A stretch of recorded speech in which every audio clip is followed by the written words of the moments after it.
بابا حبيبي وحشني قوي. وانت كمان يا حبيبي، مش عايز نخرج نتفسح؟ يا ريت. اخويا حبيبي، عايز ايه؟ احمد مش عايز تخرج تتفسح؟ لا مش مهم، هنخرج احنا.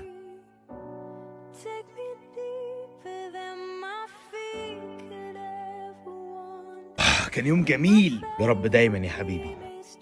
فاتك يوم مع بابا جميل قوي. بابا مين؟ بابا يا ابني، ايه اللي بابا مين؟ انت لسه مش عايز تنسى وتتقبل ان بابا راح عند ربنا؟ انسى بقى.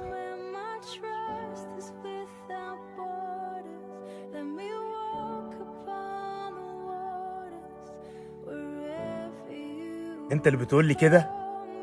انت بعد ما بابا راح لربنا دخلت في غيبوبة وحصلته عند ربنا. وحشتوني قوي. وحشتني قوي يا ابني. انبسط مع عيلتك كل يوم وقول لهم كل يوم اللي انت بتحبهم، عشان فراقهم بجد صعب قوي.